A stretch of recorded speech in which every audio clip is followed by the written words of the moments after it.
नमस्कार, मी विलास बडे. न्यूज 18 लोकमतच्या मुलुक महाराष्ट्र या बुलेटिनमध्ये आपल्या सगळ्यांचं स्वागत. आजच्या बुलेटिनमध्ये आपल्याला जाणून घ्यायच्यात काही महत्त्वाच्या घडामोडी. त्या कुठल्या महत्त्वाच्या घडामोडी अगदी सविस्तरपणे आपल्याला जाणून घ्यायच्यात. पण सुरुवातीला अगदी शॉर्टमध्ये बघूयात ह्या 5 घडामोडी कुठल्या आहेत. पहिली घडामोड, ठाकरेंच्या विरोधात आता एल्गार पुकारण्यात आलेला आहे. ही सविस्तर बातमी आपल्याला या बुलेटिनमध्ये जाणून घ्यायची आहे. आणि हा एल्गार कुणी पुकारलाय तर शिवसेनेमध्ये बंड केलेल्या या आमदारांनी. आता ठाकरेंचे, विशेषतः बाळासाहेबांचा सोडून उद्धव ठाकरे आणि आदित्य ठाकरेंचे फोटो आता कार्यालयातून बाहेर आलेत. का? त्याचं कारण आज शिरसाटाने सांगितलं. ही बातमी सविस्तरपणे बघूयात. दुसरी महत्त्वाची घडामोड, सेनेत आता यादवी निर्माण झालेली आहे का, हा प्रश्न विचारण्याचं कारण म्हणजे ज्या प्रकारे फोडाफोडी सुरू झालेली आहे आणि या गटातून त्या गटाकडे जाण्यासाठी चढाओढ लागलेली आहे, त्यामुळे हा प्रश्न निर्माण झालाय की शिवसेनेत यादवी निर्माण झाली का. बातमी सविस्तरपणे बघूयात. शनिवारचा वायदा करण्यात आलेला आहे मंत्रिमंडळाच्या विस्ताराच्या संदर्भातला. महाराष्ट्राला प्रश्न पडलाय, 1 महिना झाला हे सरकार आलं, मंत्रिमंडळाचा विस्तार कधी, मंत्रिमंडळ कुठं आहे. तर आता वायदा आला शनिवारचा. 4 दिवसात जर मंत्रिमंडळाचा विस्तार झाला नाही तर माझं नाव विचारा, असं केसरकर म्हणाले. त्यामुळे ही सविस्तर बातमी आपल्याला बघायची आहे. मुंबईत एकीत बेकी झाली आहे. कारण मुंबईमध्ये महाविकास आघाडी मधल्या काँग्रेसनं वेगळी चूल मांडण्याचा प्रयत्न केला. काँग्रेसमधल्या एका गटानं वेगळी भूमिका घेण्याचा निर्णय घेतलेला आहे का. कारण मुंबई महानगरपालिका निवडणुकीच्या अनुषंगानं शिवसेनेच्या विरोधात आता काँग्रेसचे नेते उभे राहिलेले आहेत. त्यामुळे शिवसेनेच्या अडचणी मुंबईमध्ये काँग्रेसने सुद्धा, महाविकास आघाडीतल्या घटक पक्षानं सुद्धा वाढवलेले आहेत. ही बातमी काय सविस्तरपणे आपल्याला जाणून घ्यायची आहे. आणि सगळ्यात महत्त्वाचं म्हणजे दहशतीचा खात्मा झाला आहे. दहशत ज्याने जगभरामध्ये जवाहिरी हा कुख्यात असा दहशतवादी, त्याचा खात्मा झालेला आहे. अमेरिकेनं यशस्वीरित्या त्याचा खात्मा केलेला आहे. बातमी सविस्तरपणे आपल्याला बघायची आहेत या सर्व महत्त्वाच्या घडामोडी. पण सुरुवातीला जाणून घेऊयात हेडलाईन्स. हेडलाईन्स प्रायोजक पुष्कराज नाचणी सत्व, प्रत्येक आईचा विश्वास.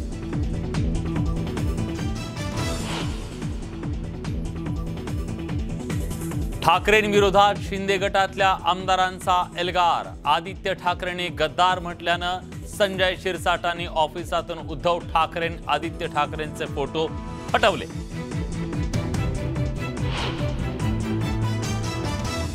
डोंबिवलीत शिवसेना आणि शिंदे गट आमने सामने. डोंबिवलीतल्या शिवसेना शाखेत घुसून शिंदे समर्थकांनी मुख्यमंत्री एकनाथ शिंदेंचा लावला फोटो.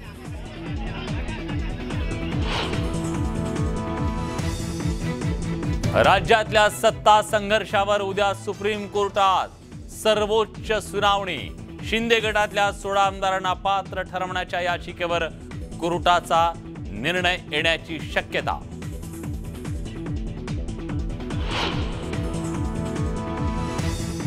येत्या 4 दिवसात, तरी 4 दिवसात नाही झालं तर तुम्ही मला विचारायचं की का नाही झालं. येत्या 4 दिवसात शिंदे फडणवीस सरकारचा मंत्रिमंडळ विस्तार झाला नाही तर मला विचारा.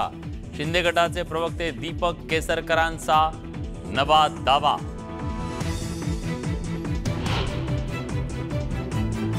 महाविकास आघाडी सरकारकडून पंतप्रधान आवास योजनेकडे जाणीवपूर्वक दुर्लक्ष. शिंदे सरकारचा मवियावर आरोप. पूर्वीच्या कामांची जबाबदारी झटकता येणार नाही, विरोधकांची टीका.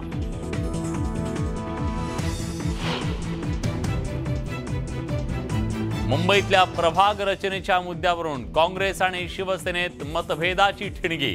प्रभाग रचना रद्द करण्याच्या मागणीसाठी मिलिंद देवरासह काँग्रेस शिष्टमंडळानं घेतली उपमुख्यमंत्री देवेंद्र फडणवीसांची भेट.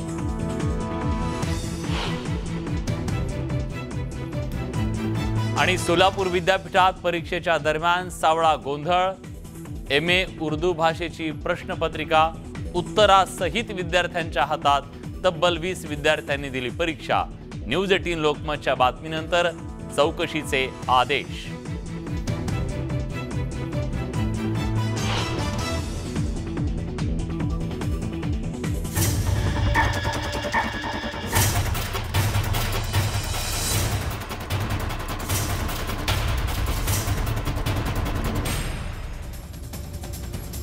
मुलुक महाराष्ट्र या बुलेटिनची सुरुवात आपण करणार आहोत ठाकरेंविरोधात पुकारण्यात आलेल्या एल्गाराची. हा एल्गार पुकारला शिवसेनेतल्या बंडखोर आमदारांनी आणि त्याच्या मागचं कारण आहे शिवसेना नेतृत्वाकडून सातत्यानं गद्दार म्हणून ज्या प्रकारचा उल्लेख केला जातोय त्याच्या विरोधात आता या सर्व बंडखोरांनी आता एल्गार पुकारलेला आहे आणि शिंदे गटामध्ये गेल्यानंतरही आमचे नेते ठाकरे आहेत असं कुणीही त्यांच्यावर टीका करू नये असं म्हणणारे हे जे बंडखोर होते त्यांनी मात्र आता ठाकरेंवर टीका तर करायला सुरुवात केलेलीच आहे, पण ठाकरेंविरोधात आता दंड थोपटले। आदित्य ठाकरे यांनी त्यांच्या शिवसंवाद यात्रेच्या दुसऱ्या दिवशी कोल्हापुरात शिवसैनिकांशी संवाद साधला। त्यांनी कोल्हापुरातून जयसिंगपूरला रवाना होण्यापूर्वी पुन्हा एकदा बंडखोरांचा समाचार घेतला। त्याला आता संजय शिरसाटाने प्रत्युत्तर दिलं आणि त्यांनी फोटोज काढून टाकले त्यांच्या कार्यालयातले आणि उद्धव ठाकरे आणि आदित्य ठाकरेंचे फोटो आता या सर्व आमदारांच्या ऑफिसेसमधून गायब झाले।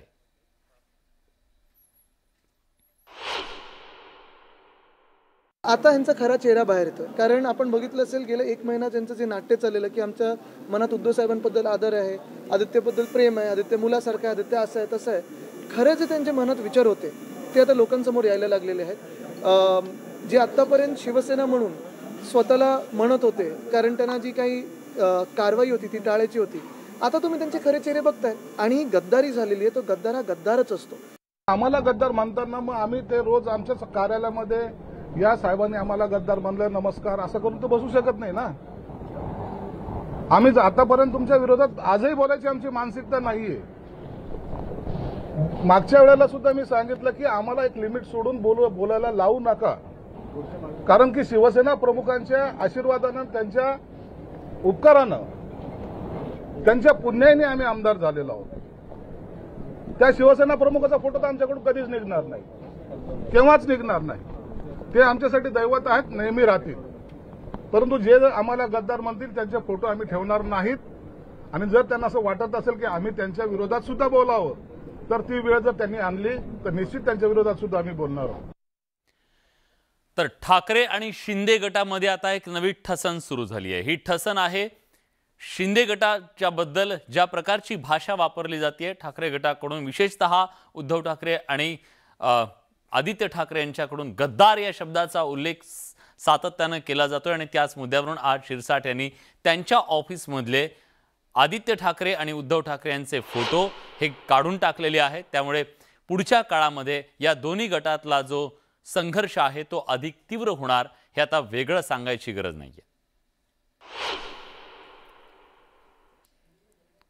तर आता इथे या फोटोंमध्ये विराजमान झालेले दिसतायत ते म्हणजे एकनाथ शिंदे आणि बाळासाहेब आणि दिघे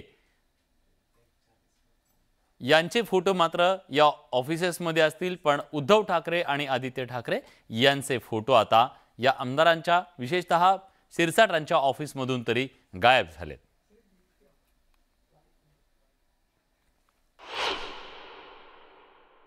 शिवसेनेतून बंड करून बाहेर पडलेले बंडखोर सर्व आमदार, नेते आणि शिवसेनेचे नेते यांच्यामध्ये आता शाब्दिक खडाजंगी सुरू झालेली आहे। आता सुरुवातीला दोघांमधलं नातं थोडं माइल्ड होतं, मात्र आता ते एकमेकांवर आक्रमकपणे हल्ले करायला लागलेत। आता हल्लेच करायला लागले नाही तर संजय शिरसाट यांनी आपल्या ऑफिसमधून उद्धव ठाकरे, आदित्य ठाकरे यांचे फोटो काढलेले आहेत। मी आता त्यांच्या ऑफिसमध्ये आहे आणि सुरुवातीला आपण जाऊ, ही संजय शिरसाट यांची केबिन आहे आणि या ठिकाणी उद्धव ठाकरे यांचे मोठा फोटो होता, त्यांच्या बाजूलाच जो आहे आदित्य ठाकरे यांचा सुद्धा फोटो होता, मात्र आता तो हटवण्यात आलेला आणि या ठिकाणी बघतोय आपण की एकनाथ शिंदे यांचा फोटो आहे आणि या ठिकाणी आता ठाकरे कुटुंबातील कुणाचा फोटो नाही। मी आता त्यांच्या दुसऱ्या केबिनमध्ये सुद्धा तुम्हाला घेऊन जातो। ही दुसरी केबिन आहे आणि या ठिकाणी सुद्धा तोच बदल करण्यात आलेला आहे। या ठिकाणी पाठीमागे एकनाथ शिंदे यांचा फोटो आहे आणि या ठिकाणी आता जो आहे आनंद दिघे साहेबांचा सुद्धा या ठिकाणी फोटो लावण्यात आलेला आहे। या ठिकाणी आदित्य ठाकरे, उद्धव ठाकरे यांचे फोटो होते, मात्र ते आता हटवून देण्यात आलेले आहेत आणि या ठिकाणी आनंद दिघे यांचा फोटो लावलेला आहे आणि एकनाथ शिंदे यांचा फोटो। या ऑफिसमधून एक फोटो काढण्याची हिंमत शिरसाट यांनी केलेली नाही आहे, तो म्हणजे बाळासाहेबांचा। आणि बाळासाहेबांचा फोटो आहे त्याच पद्धतीने या ठिकाणी आहे. आणि एकंदरीतच आपल्याला माहीत आहे की बंडखोर नेते शिवसेनेतून बाहेर जरी पडले असले, उद्धव ठाकरे आदित्य ठाकरे यांच्यावर टीका जरी करत असले, तर बाळासाहेबांबद्दलचा कुणीही शब्द काढत नाही. कारण बाळासाहेबांची शिवसेना आम्ही घेऊन चाललोय अशा पद्धतीची भूमिका शिंदे गटाने घेतल्यामुळं या ऑफिसमध्ये सध्या तरी बाळासाहेब ठाकरेंच्या फोटोला हात लावण्याची हिंमत संजय शिरसाट यांनी अजूनही दाखवली नाही. सुधीर जाधवसह सिद्धार्थ गोदाम, न्यूज 18 लोकमत, औरंगाबाद. ठाकरे शिंदे गटातला हा संघर्ष डोंबिवलीत तर अगदी हातघाईवर आलेला दिसला. दोन्ही गट हे अतिशय आक्रमकपणे एकमेकांच्या समोर आल्याचं दिसलं आणि त्यांच्यातला हा सामना डोंबिवलीतल्या शिवसेना शाखेमध्ये दिसून आला. मुख्यमंत्री एकनाथ शिंदेंचा फोटो लावण्यावरून हे सगळं महाभारत घडलं. शिवसेना शाखेचा ताब्यात घेण्याच्या उद्देशानं सगळा प्रकार घडल्याचं पाहायला मिळतंय. दरम्यान या मध्यवर्ती शाखेत दोन्ही गटाच्या महिलांनी मोठ्या प्रमाणात गोंधळ घातला. पोलिसांना ही माहिती मिळाल्यानंतर पोलिसांनी दोन्ही गटांना शांत करण्याचा प्रयत्न केला. डोंबिवलीमधील एका आठवड्यात दोनदा शिंदे समर्थक आणि ठाकरे समर्थक आपापसात भिडल्यानं राजकीय वातावरण हे तापलेलं दिसतंय.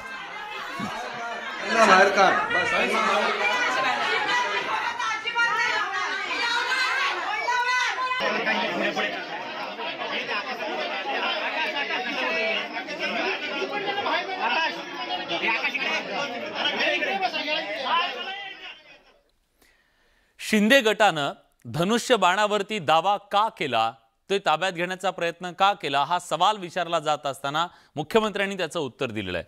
मी कुठल्याही पक्षाच्या चिन्हावर किंवा कुठल्याही चिन्हावर किंवा चिन्हाशिवाय निवडणूक लढवू शकतो आणि जिंकू शकतो, पण माझ्या सहकाऱ्यांसाठी आपण धनुष्यबाणाची ही लढाई लढल्याचं त्यांनी सांगितलेलं आहे.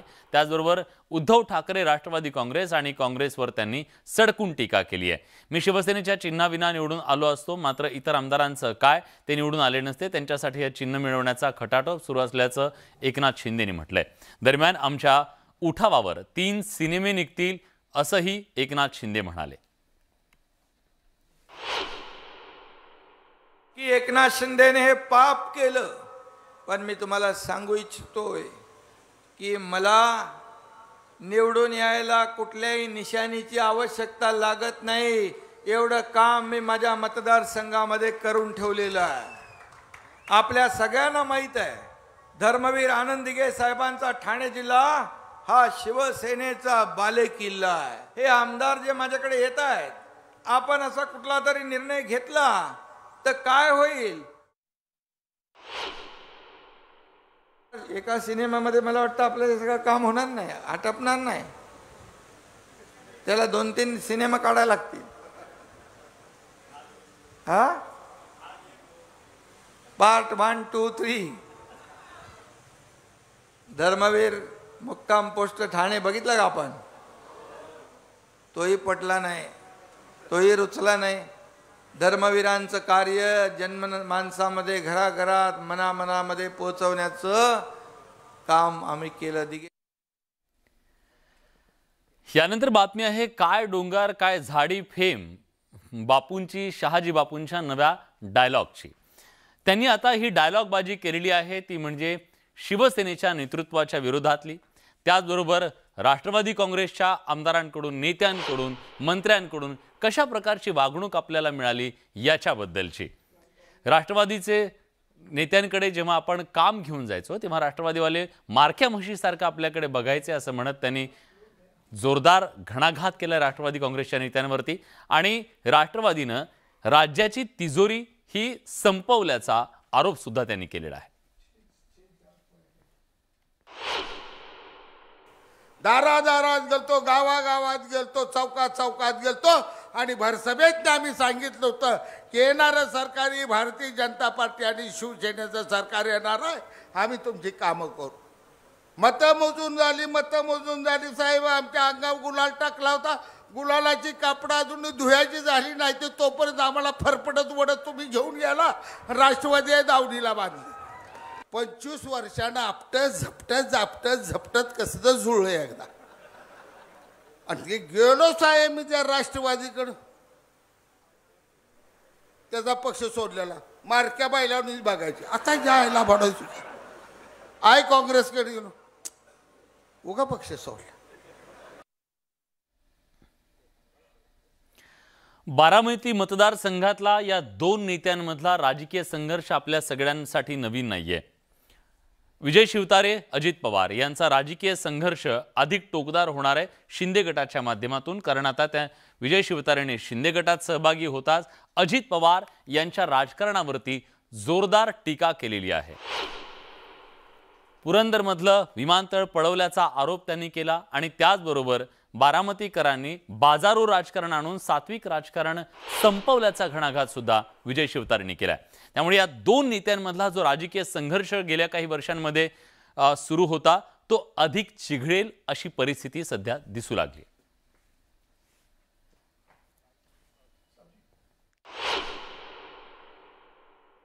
भाई तुम्हाला सांगतो मी या पवित्र पुरंदरच्या भूमीवरून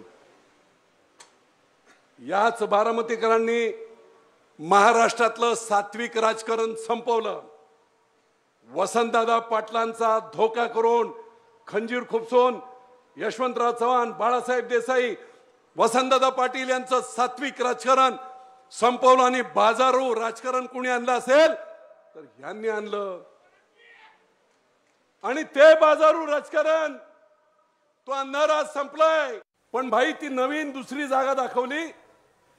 5 गावं रिसे पिसे त्या गावांच्या शेतकऱ्यांच्या परवानग्या नाही, काही नाही, फक्त नावाला दाखवलं ते. आणि तिथे अर्ध विमानतळ, पुरंदरला लँडिंग आणि टर्मिनस कुठे? बारामतीमध्ये, सुप्यामध्ये. अहो तुम्ही काही दिलं नाही, कमीत कमी आम्ही आणलेलं ते तरी आमच्या पुढच्या पिढ्यांच्या तोंडचं पाणी, त्यांच्या तोंडातला घास काढू नका. तुम्हाला देव सुद्धा माफ करणार नाही. संपलाय आता तुमचं.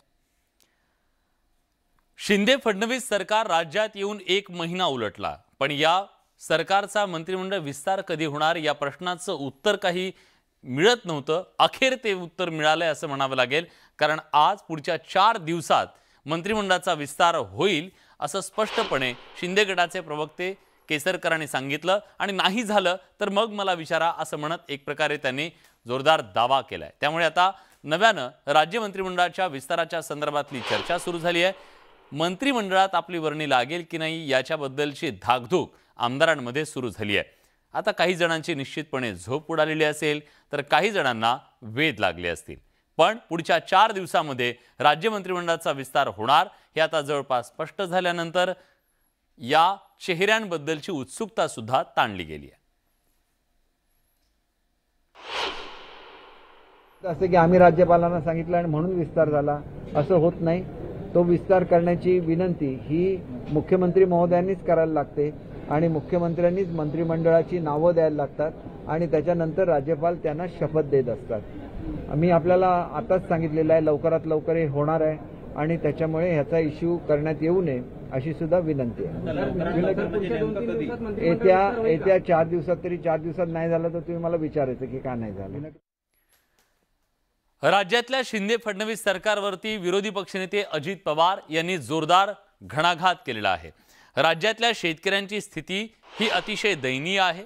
राज्यातल्या ओला दुष्काळग्रस्त भागामधल्या शेतकऱ्यांना आज मदतीची गरज आहे. 1 महिना होऊन सुद्धा मंत्रिमंडळाचा विस्तार झालेला नाहीये. मंत्रिमंडळ विस्तारासाठी दिल्लीतून ग्रीन सिग्नल येत नाही आणि त्यामुळे हे होत नाही का असा सवालही अजित पवार यांनी विचारत शिंदे फडणवीसांना जोरदार टोले लगावले. जवळपास राज्याच्या मुख्यमंत्री उपमुख्यमंत्र्यांचा शपथविधी होऊन 1 महिना उलटलेला आहे. पत्रकार मित्रांनो, अजूनही मंत्रिमंडळाची विस्तारवाढ होत नाहीये. कशामध्ये अडकलेलं आहे ते कळायला मार्ग नाहीये. वास्तविक पूर्ण बहुमत त्यांच्याकडे आहे, मग त्यांना दिल्लीतनं सिग्नल मिळत नाही का? त्यांनी खूप मोठ्या प्रमाणावर आमदारांना आम्ही तुम्हाला मंत्री करतो सांगितलं आणि ती संख्या वाढलेली असल्यामुळे आता सगळ्यांना कसं ॲडजस्ट करायचा हा काही प्रश्न त्यांच्या समोर निर्माण झालाय का हेही कळायला मार्ग नाहीये. मंत्रिमंडळ विस्तार होईल. अजित पवार म्हणतात दोघं सरकार चालवत आहेत. अरे पण सरकार चांगलं चाललंय की नाही? लोकांना शेतकऱ्यांच्या आम्ही शेतकऱ्यांना फोकस केलंय. 50,000 रुपये देण्याचं जी ती थांबली होती योजना, आम्ही ती कार्यान्वित केली. पेट्रोल डिझेल कमी केलं. दुष्काळी भागात पाणी वळवण्याचं धोरण आम्ही घेतलं, त्याच्यावर निर्णय घेतला. अनेक आम्ही ज्या छोट्या लिफ्ट इरिगेशन सिस्टीम आहेत त्यांचं 1 रुपया प्रति युनिट कमी केला. विजेचा दर खूप आम्ही काम करतोय. त्याच्यामुळे डिझेल पेट्रोलवर कमी केला आणि लवकरच मंत्रिमंडळ विस्तार होईल. राज्यातल्या सध्याच्या राजकीय परिस्थितीच्या बद्दल राष्ट्रवादी काँग्रेसच्या नेत्यांनी अतिशय आक्रमक भूमिका घेतली आहे आणि राष्ट्रवादीचे नेते आज थेट गेले ते राजभवनावरती. राज्यपाल भगतसिंग कोश्यारी यांची त्यांनी भेट घेतली आणि राज्यपालांकडे राज्यातल्या सद्यस्थितीच्या संदर्भात त्यांनी दाद मागितली. राज्यातलं 2 जणांचं असणारं हे सरकार बेकायदेशीर असल्याची तक्रार सुद्धा राज्यपालांकडे करण्यात आली. तर त्याचवेळी दुसरीकडे अतिवृष्टी भागामध्ये अजूनही पंचनामे झालेले नसून नागरिकांना तातडीनं नुकसान भरपाई देण्याची मागणी करण्यात आली. उपमुख्यमंत्री अजित पवार यांच्यासह इतर काही नेते यावेळी उपस्थित होते. 1 महिन्यापेक्षा जास्त काळ झाला, मंत्रिमंडळ पण अजून अस्तित्वात आलं नाही. त्याच्यामुळे पावसाळी अधिवेशन सुरू होत नाही. वास्तविक आपल्याला नेहमी माहिती आहे की जुलैमध्ये अधिवेशन, आत्तापर्यंतच्या काळात करोना जरी असला तरी जुलैमध्ये भले 2 दिवसाचं 3 दिवसाचं अधिवेशन व्हायचं आणि हे सातत्याने होत आलेलं होतं. आता ऑगस्ट महिना उजाडला, ते पण होत नाही आहे. दोघांच्यावरच ही सगळी जबाबदारी येते. मुंबई महानगरपालिकेमध्ये झालेल्या प्रभाग रचनेच्या मुद्द्यावरून महाविकास आघाडीमध्ये ठिणगी पडली आहे. महाविकास आघाडी सरकारच्या काळात ही प्रभाग रचना बदलण्यात आली, पण या प्रभाग रचनेला भाजपसोबत आता काँग्रेसच्या नेत्यांनी सुद्धा विरोध केलेला आहे आणि काँग्रेसचे नेते आज भाजपचे नेते आणि उपमुख्यमंत्री देवेंद्र फडणवीस यांच्या भेटीसाठी गेले.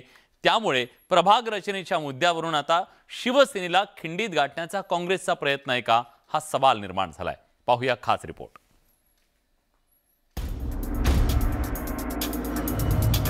वॉर्ड रचनेवरून काँग्रेस भाजपत एकमत.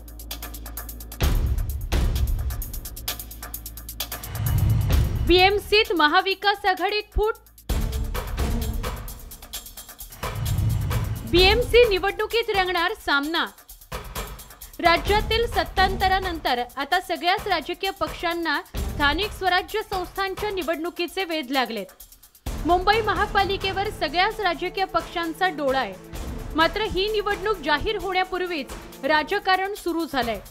गेली 2.5 वर्ष सत्तेत एकत्र असलेल्या काँग्रेसनं मुंबई महापालिकेतील वॉर्ड फेररचनेच्या मुद्द्यावरून भाजपचा सूर अळवलाय. गेल्या वर्षी महाविकास आघाडी सरकारच्या काळात मुंबई महापालिकेतील वॉर्ड फेररचना करण्यात आली होती. मात्र ही फेररचना रद्द करण्याची मागणी काँग्रेस नेते मिलिंद देवरांनी केली आहे.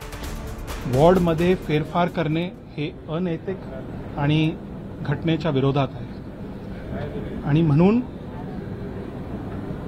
निष्पक्ष, फ्री आणि फेअर इलेक्शनच्या हितासाठी आम्ही आज देवेंद्रजींना भेटलो आणि मुंबईच्या नवीन वॉर्डच्या सीमा रद्द कराव्या हीच आमची मागणी आहे.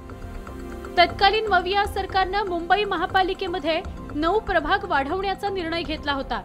त्यामुळे महापालिकेतील नगरसेवकांची संख्या 227 वरून 236 करण्यात आली होती. मुंबई शहराच्या हद्दीतील वाढत्या नागरीकरणाच्या पार्श्वभूमीवर प्रभागांची संख्या वाढवण्यात आल्याचा दावा तत्कालीन सरकारकडून करण्यात आला होता.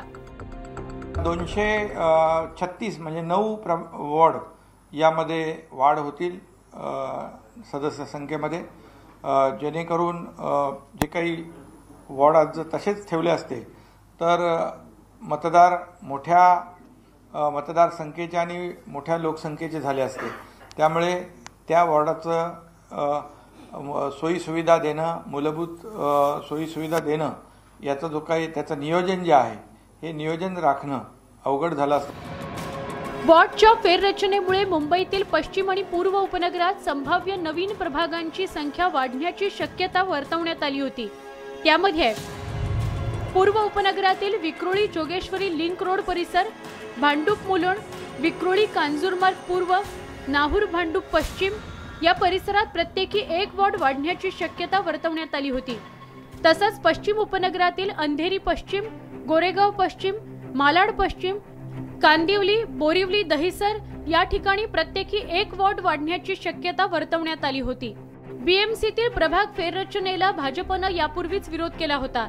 शिवसेनेनं स्वतःच्या राजकीय लाभाकरता ही फेररचना केल्याचा आरोप भाजपकडून करण्यात आला होता. आता त्याच मुद्द्याला काँग्रेसनं हात घातलाय. काँग्रेसनं भाजपच्या सुरात सूर मिसळल्यामुळे अनेक तर्कवितर्क लावले जात आहेत. Bureau report, news 18 Lokmat, Mumbai.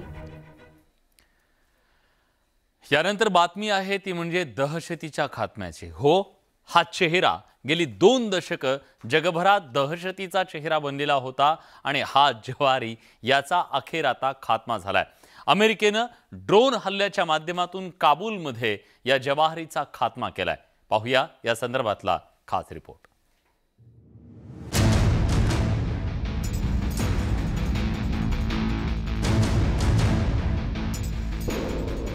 काबूलमध्ये असलेल्या याच इमारतीच्या बाल्कनीत उभं असताना अल जवाहिरीवर अमेरिकेनं ड्रोन हल्ला करून त्याला ठार केलं. 9/11 हल्ल्याचा मास्टरमाइंड असलेल्या अल जवाहिरीला अमेरिकेनं त्याच्या कृत्याची शिक्षा दिली. जवाहिरी काबूलमध्ये असल्याची माहिती अमेरिकेला मिळाली होती. त्याचं लोकेशन सापडल्यावर अमेरिकेनं जवाहिरीला ठार मारण्याचा प्लॅन केला. या कारवाईत इतर नागरिकांचा जीव जाणार नाही याची काळजी घेण्यात आली. अल जवाहिरी बराच वेळ बाल्कनीत थांबत असल्याची माहिती अमेरिकेच्या गुप्तहेरांनी काढली होती. त्या माहितीच्या आधारे बाल्कनीत हल्ला करून अल जवाहिरीचा खात्मा करण्यात आला. 25 जुलैला अमेरिकेचे अध्यक्ष जो बायडन यांनी या मिशनला परवानगी दिली होती. बराक ओबामा, डोनाल्ड ट्रम्प यांच्या कार्यकाळातही जवाहिरीचा शोध सुरू होता. अमेरिकेनं 2011 मध्ये ओसामा बिन लादेनला ठार केलं होतं. त्यानंतर जवाहिरी अल कायदाचं नेतृत्व करत होता. Today, at my direction, the United States successfully concluded an airstrike in Kabul, Afghanistan that killed the emir of Al-Qaeda, Ayman al-Zawahiri. You know, Zawahiri was bin Laden's leader. जवाहिरीला ठार केल्यानंतर अमेरिकेचे राष्ट्राध्यक्ष जो बायडन यांनी आता न्याय मिळाला असल्याची भावना व्यक्त केली आहे. कितीही उशीर लागला, तुम्ही कुठेही लपलात तरी आमच्या लोकांकरता धोका असाल तर अमेरिका तुम्हाला शोधून बाहेर काढेल असा इशाराच त्यांनी दिला. जवाहिरीच्या डोक्यावर $24 मिलियन बक्षीस ठेवण्यात आलं होतं. अल जवाहिरी हा अमेरिकाच नव्हे तर सगळ्या जगाकरताच धोका होता. त्यामुळे त्याचा खात्मा गरजेचा होता. याकरता अमेरिकेचं आणि सुरक्षा दलांचं कौतुकच करायला पाहिजे की एका अत्यंत मोठ्या दहशतवाद्याला मारल्यामुळे अल कायदा जी एक मोठी दहशतवादी संघटना आहे त्यांची ताकद जी आहे ती काही काळ नक्कीच कमी होईल याविषयी कोणालाही शंका नको. जवाहिरीनं 9/11च्या हल्ल्यात समन्वय साधण्याचं काम केलं होतं. त्या हल्ल्यात 3000 नागरिकांना जीव गमवावा लागला होता. त्यानंतर अमेरिकेनं अफगाणिस्तान बेचिराख केलं होतं. अमेरिकेनं पाकिस्तानच्या ओबाटाबादमध्ये घुसून ओसामा बिन लादेनला गोळ्या घातल्या होत्या. आता अल जवाहिरीला अफगाणिस्तानच्या काबूलमध्ये शोधून काढून मारून टाकण्यात आलं. दहशतवाद्यांना अशाच प्रकारे शोधून संपवावं लागतं हा धडा जगाला देत दहशतवाद्यांना धडा शिकवण्याचं काम अमेरिकेनं केलंय. Bureau report, news 18 Lokmat. तर बुलेटिनच्या सुरुवातीलाच एक महत्त्वाची बातमी. शाळेत 9 वर्षीय विद्यार्थिनीचा मृत्यू झालाय. रावेरच्या आश्रमशाळेतली ही घटना आहे. आश्रमशाळेमध्ये 9 वर्षीय आदिवासी विद्यार्थिनीचा हा मृत्यू झाल्याच्या नंतर एकच खळबळ उडाली. रावेर तालुक्यातल्या रसलपूल इथल्या आश्रमशाळेमध्ये इयत्ता 3री वर्गातल्या 9 वर्षीय रुपेश आत्माराम बारेला हे आहेरवाडी इथले विद्यार्थिनीचा मृत्यू झाल्याची दुर्दैवी घटना घडली आहे. मुलाला रावेर ग्रामीण रुग्णालय इथं उपचारासाठी नेलं असताना त्याला जळगाव इथं रेफर करण्यात आलं. जळगाव जिल्हा चिकित्सालय इथं मुलाला मृत घोषित करण्यात आलं. आश्रमशाळेत वेळोवेळी विद्यार्थ्यांची वैद्यकीय तपासणी होते की नाही हा प्रश्न या निमित्तानं उपस्थित होतो. गेल्या काही वर्षाच्या आधी अशा प्रकारे एका आदिवासी मुलाचा मृत्यू झाला होता. ही आश्रमशाळा रावेरचे माजी आमदार अरुण पाटील यांची आहे। त्यामुळे आदिवासी विद्यार्थ्यांच्या सुरक्षेचा प्रश्न सुद्धा या निमित्तानं उपस्थित केला जातोय। आश्रमशाळेमध्ये विद्यार्थ्यांचे होणारे मृत्यू ही अतिशय गंभीर अशी बाब आहे आणि या विद्यार्थ्याच्या मृत्यूचं कारण जरी अजून समोर येऊ शकलेलं नसलं तरी या विद्यार्थ्यांच्या आरोग्य सुविधा त्यांना नीट मिळतायत का हाही प्रश्न आहे। 9 वर्षीय रुपेशचा इथं मृत्यू झाला आणि त्यानंतर आश्रमशाळा प्रशासनाच्या विरोधात अनेक प्रश्न उपस्थित केले जात आहेत। आश्रमशाळेमध्ये विद्यार्थ्याच्या झालेल्या या मृत्यूच्या नंतर तिसरीमध्ये शिकणारा हा जो विद्यार्थी आहे त्याच्या मृत्यूचं कारण समोर आलेलं नाहीये। पण इम्तियाज अहमद आपले प्रतिनिधी आता आपल्यासोबत आहेत। इम्तियाज, काय कारण आहे? डॉक्टरांचं काय म्हणणं आहे, पोलिसांचं नेमकं काय म्हणणं आहे, या विद्यार्थ्याचा मृत्यू का झाला? सर, जळगाव जिल्ह्यातील रावल तालुक्यातील रसलपूल या आश्रमशाळेमधील 9 वर्षीय विद्यार्थ्यांना काल अचानक त्याची तब्येत खराब झालेली आहे। त्याला वॉमिटिंग आणि लॅट्रिन वगैरे लागले होते। त्यांना तात्काळ दवाखान्यात नेण्यात आलं नाही। तर गेले 2 तासापासून तो आश्रमशाळेमध्ये होता। त्याच्याकडे कोणतेही शिक्षकाने त्याच्याकडे लक्ष दिलं नाही। अखेर त्याची तब्येत जास्त खालावल्याने त्याला ग्रामीण रुग्णालयामध्ये घेऊन गेले असताना त्या ग्रामीण डॉक्टरांनी त्यांना जळगाव इथे शासकीय रुग्णालयात पाठवण्यात आलेलं आहे। तोपर्यंत नेताच त्याचा मृत्यू झाला असं डॉक्टर यांनी सांगितलं। धन्यवाद दिलेल्या सगळ्या सविस्तर माहितीबद्दल।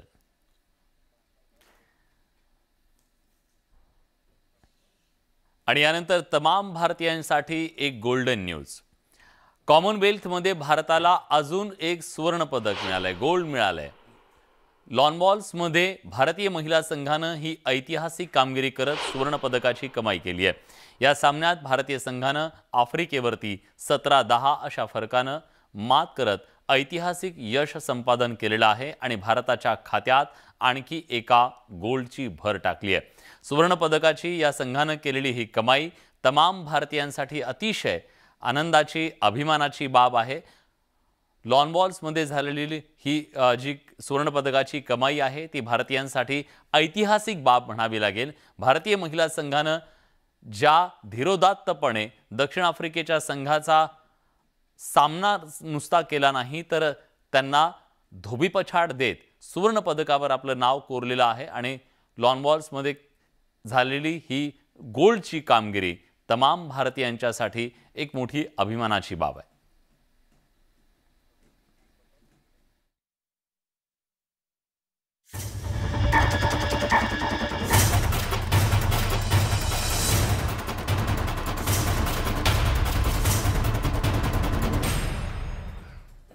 राज्य मंत्रिमंडळाचा विस्तार कधी होणार याची प्रतीक्षा संपूर्ण राज्याला लागली आहे। पण आता शिंदे गटाच्या दीपक केसरकरांनी छातीवर हात ठेवून येत्या 4 दिवसात मंत्रिमंडळ विस्तार होणार असं सांगितलंय।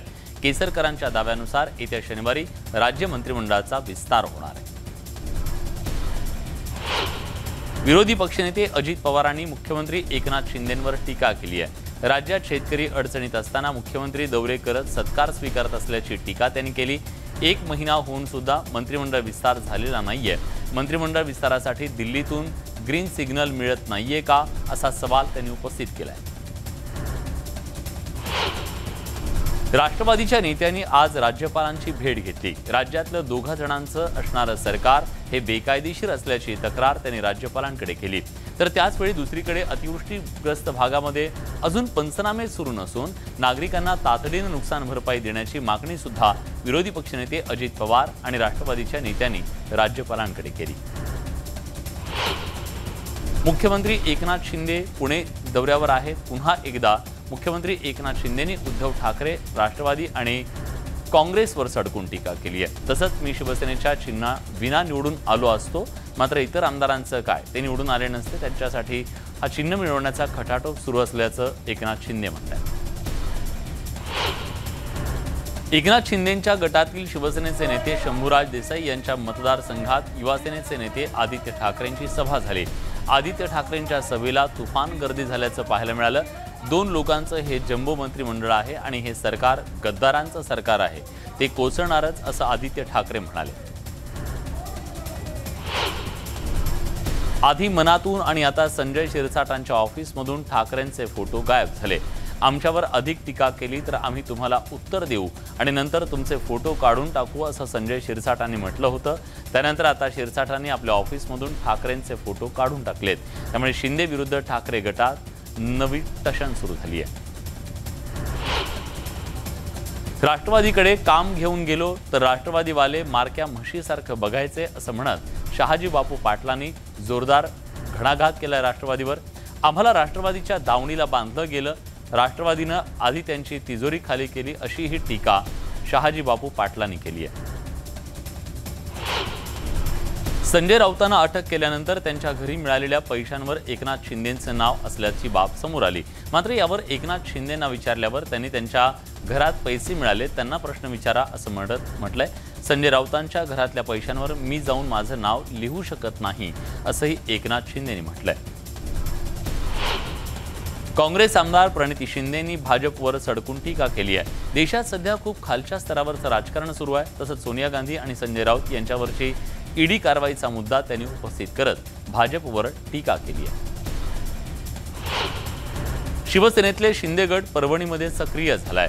शिंदे गटानं आता जिल्हा प्रमुखपदी शिवसेनेचे माजी खासदार सुरेश जाधव यांची नियुक्ती केली आहे। त्यामुळे आता जिल्ह्यात दोन्ही गटाचे जिल्हा प्रमुख पद अस्तित्वात आहे। त्यामुळे दोन्ही गट आमने सामने येणार असल्याच्या शक्यतांना उधाण आहे। लातूर जिल्ह्यात खासदार संजय राऊतांच्या समर्थनार्थ शिवसेनेच्या वतीनं आंदोलन करण्यात आलं। यावेळी सेनेच्या वतीनं जोडे मारो आंदोलन करण्यात आलं। हिंगोली शिवसेनेच्या वतीनं ईडी आणि केंद्र सरकारच्या विरोधात निदर्शनं करण्यात आली। राऊतांवर ईडीकडून करण्यात आलेल्या कारवाईचा निषेध करण्यात आला। यावेळी आंदोलकांनी ईडी विरोधात घोषणाबाजी केली। भंडाऱ्यात खासदार संजय राऊतांच्या अटकेच्या निषेधार्थ शिवसेनेच्या वतीनं आक्रोश आंदोलन करण्यात आलं। भंडारा जिल्हाधिकारी कार्यालयाच्या समोर हे आंदोलन करण्यात आलं। दरम्यान राऊतांना खोट्या गुन्ह्यात अडकवून ईडीनं अटक केल्याचा आरोप आंदोलकांनी केला। जळगावातील पारोळ्यात केंद्राच्या विरोधात शिवसैनिकांनी तोंडाला काळे कपडे बांधून अनोख्या पद्धतीने आंदोलन केलं। यावेळी शिवसैनिकांनी खासदार संजय राऊतांवरच्या ईडी कारवाईचा तीव्र शब्दात निषेध केला। आंदोलकांनी यावेळी बस स्थानकावर केंद्र सरकार विरोधात घोषणाबाजी करत रास्ता रोको केला। मुख्यमंत्री एकनाथ शिंदेंवर गुन्हा दाखल करण्यात यावा यासाठी औरंगाबादमध्ये पोलिसांमध्ये तक्रार दाखल करण्यात आली। औरंगाबाद दौऱ्यावेळी मुख्यमंत्री एकनाथ शिंदेंनी रात्री 10 नंतर लाऊडस्पीकरवर भाषण केल्याचा आरोप करण्यात आलाय आणि याच प्रकरणी आनंद कस्तुरे यांनी औरंगाबाद इथल्या क्रांती चौक पोलीस स्टेशनमध्ये मुख्यमंत्र्यांविरोधात तक्रार दिली आहे। आदित्य ठाकरेंनी जयसिंगपूरला रवाना होण्यापूर्वी पुन्हा बंडखोरांचा समाचार घेतलाय। गद्दारांचे खरे चेहरे आता दिसू लागले। ठाकरे कुटुंबाला एकटं पाडण्याचा कट सुरू आहे, पण राज्यातली जनता आम्हाला कधीच एकटं पडू देणार नाही असा टोला त्यांनी बंडखोर आमदारां आणि खासदारांना लगावलाय। शेतकरी कामगार पक्षाच्या अमृत महोत्सवी वर्धापन दिन पेण तालुक्यातल्या वडखळ इथं संपन्न झाला। यावेळी शेतकरी संघटनेचे नेते राजू शेट्टी यांनी ईडीच्या कारवाया, केंद्र सरकारनं शालेय साहित्यावर लावलेला कर, राज्यातल्या अस्थिर राजकीय परिस्थितीवर भाजप आघाडी सरकार आणि शिंदे सरकारवर टीका केली। माजी मंत्री अशोक चव्हाण यांनी आज नांदेड जिल्ह्यात पूरग्रस्त भागाची पाहणी केली। दरम्यान जिल्ह्यात मोठं नुकसान झालंय, अजून पंचनामे देखील झाले नाहीत। मागच्या सरकारपेक्षा जास्तीचे पैसे देण्याची घोषणा उपमुख्यमंत्री देवेंद्र फडणवीस यांनी केली, आता ते कृतीत आणावं असं अशोक चव्हाण म्हणाले। मुख्यमंत्री एकनाथ शिंदे हे पुणे जिल्ह्याच्या दौऱ्यावर होते। त्यांनी सासवड इथं जाहीर सभा घेऊन शेतकरी मेळाव्यात शेतकऱ्यांना संबोधित केलं। त्यानंतर जेजुरीच्या खंडेरायाचं दर्शन घेतलं। जळगावात गणेशोत्सवाच्या संदर्भात गणपती मंडळ अध्यक्षांची बैठक पार पडली। जिल्हाधिकारी कार्यालयात झालेल्या बैठकीत आगामी सण उत्सव कशा पद्धतीने साजरे करावे या संदर्भात चर्चा करण्यात आली, तसे निर्देश पोलिसांकडून देण्यात आले।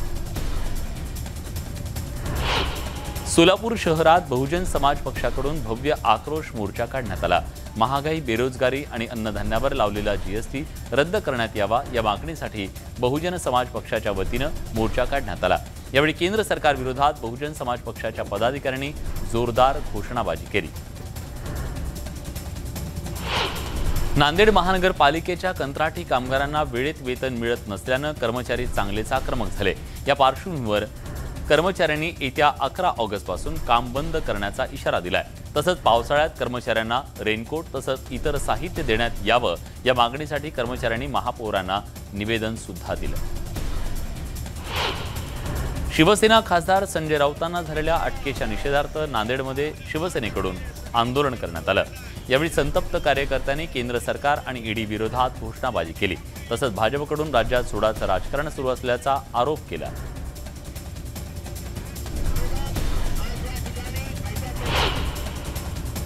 एक महत्त्वाची बातमी, हिंगोलीचे शिवसेनेचे संपर्क प्रमुख बबनराव थोरातांविरोधात हिंगोलीत गुन्हा दाखल करण्यात आलाय।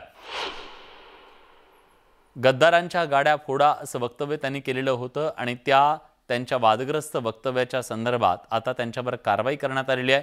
हिंगोलीमध्ये त्यांच्या या वादग्रस्त वक्तव्याच्या नंतर त्यांच्या विरोधात गुन्हा दाखल करण्यात आलेला आहे। बबनराव थोरात हे शिवसेनेचे संपर्क प्रमुख आहेत आणि ठाकरे गटाच्या या संपर्क प्रमुखांवर आता गुन्हा दाखल झालाय।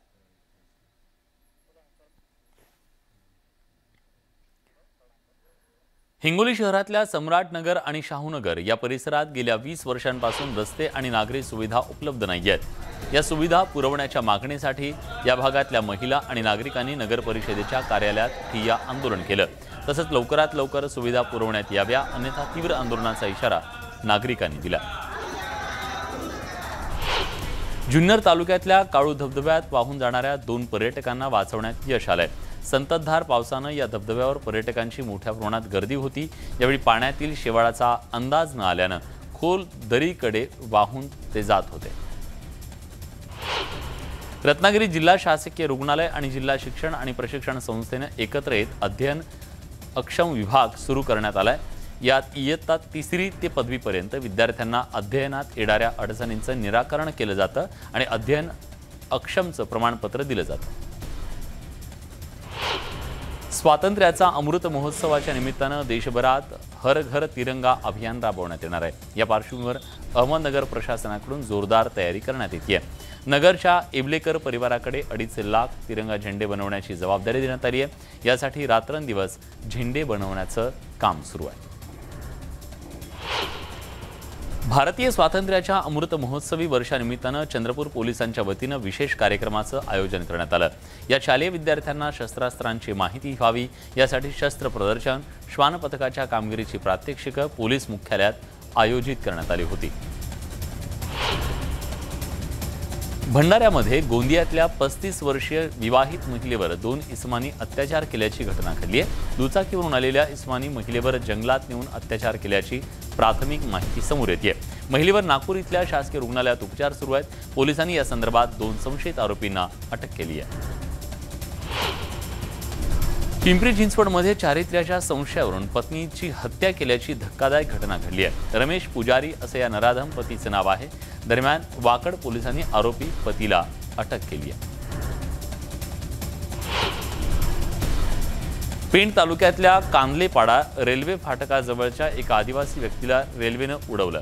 दुसऱ्या दिवशी सकाळी तिथून जाणाऱ्या एका व्यक्तीच्या निदर्शनास ही बाब आल्यावर त्या व्यक्तीला अलिबाग रुग्णालयात दाखल करण्यात आलं। त्यांच्या या सतर्कतेमुळे व्यक्तीचे प्राण वाचले असून त्याची प्रकृती सध्या स्थिर आहे। कांदळेपाडा इथल्या मदत करणाऱ्या नागरिकाचं कौतुक होत आहे। अकोल्यातल्या बेलुरा खुर्द गावात बनावट देशी दारू बनवणाऱ्या कारखान्यावर पोलिसांच्या विशेष पथकानं धाड टाकून मोठी कारवाई केली। पोलिसांनी यावेळी 4घांना अटक करत त्यांच्याकडून दारू बनवण्यासाठीचं साहित्य जप्त केलं। पिंपरीमध्ये काळेवाडी परिसरात अज्ञात दोघांनी 4 चाकी आणि 3 दुचाकी वाहनं जाळली। ही घटना पहाटे 4च्या सुमारास घडली। तर वाकड पोलीस सीसीटीव्हीच्या आधारे आरोपींचा शोध घेत आहेत। पुणे जिल्ह्यातल्या कानिफनाथ फाटा इथं दरोडा टाकण्याच्या तयारीत असलेल्या टोळीला शिरूर पोलिसांनी गजाआड केलंय। त्यांच्याकडून दरोडा टाकण्याचं साहित्य जप्त करण्यात आलंय। बीडच्या वांटाकळी तांडा इथं 35 वर्षीय महिलेच्या पोटात तीक्ष्ण हत्यारानं वार करून तिची हत्या करण्यात आली आहे। अनिता वैजनाथ राठोड असं मृत महिलेचं नाव आहे। या हत्येचं कारण अजून अस्पष्ट असून किरकोळ वादातून हा प्रकार घडल्याची प्राथमिक माहिती मिळते। गडचिरोलीतल्या सिरोंचा तालुक्यात केंद्राच्या पथकानं पूर परिस्थितीची पाहणी केली। गेल्या काही दिवसांपासून सुरू असलेल्या पावसानं सिरोंचा तालुक्याला महापुराचा मोठा फटका बसला। जिल्ह्यातल्या आरडा, मोगापूरसह परिसरात जाऊन पथकानं यावेळी शेतकरी आणि नागरिकांची चर्चा केली। वर्ध्यात नैसर्गिक आपत्तीनं झालेल्या नुकसानीचं सर्वेक्षण करण्यासाठी केंद्रीय नैसर्गिक आपत्ती समिती दाखल झाली आहे। पथकाकडून यावेळी नुकसानीचा सर्वे करण्यात येणार असून केंद्राला हा सर्वे पाठवला जाईल। नांदेडमध्ये गेल्या काही दिवसात झालेली अतिवृष्टी आणि मुसळधार पावसानं काही ठिकाणी पिकांची वाढ खुंटल्याचं समोर आलंय, तर काही ठिकाणी रोगांचा प्रादुर्भाव मोठ्या प्रमाणात झालाय। त्यामुळे बळीराजा आता पिकांवर कीटकनाशकांची फवारणी करत पीक वाचवण्याचा प्रयत्न करतोय। रत्नागिरी आणि सातारा जिल्ह्याला जोडणाऱ्या एका रस्त्याचं नुकसान झालेलं आहे। रघुवीर घाटातला रस्ता खचलेला आहे। रस्ता खचल्यानं हा हायवे वाहन चालकांसाठी मृत्यूचा सापळा बनलाय। या खचलेल्या रस्त्याचा भाग कोणत्याही क्षणी दरीत कोसळून मोठी दुर्घटना होण्याची शक्यता नाकारता येत नाही। सिंधुदुर्गात हंगामाच्या पहिल्या दिवशी मासे खरेदीसाठी निरुत्साह दिसून आला। श्रावण महिन्यामुळे ग्राहकांनी मासे खरेदीकडे पाठ फिरवल्याचं चित्र मालवणमध्ये दिसतंय। देशाच्या पश्चिम किनाऱ्यावरील गुजरात, महाराष्ट्र, गोवा, कर्नाटक, केरळ या सागरी राज्यांमध्ये मासेमारी 1 ऑगस्टपासून अधिकृतरित्या सुरू झाली आहे। दौंड तालुक्यातल्या पिंपळगावमध्ये नागपंचमीच्या निमित्तानं बैलांच्या झुंजीचं आयोजन करण्यात आलं। यावेळी बैलांची चित्तथरारक झुंज ग्रामस्थांना पाहायला मिळाली।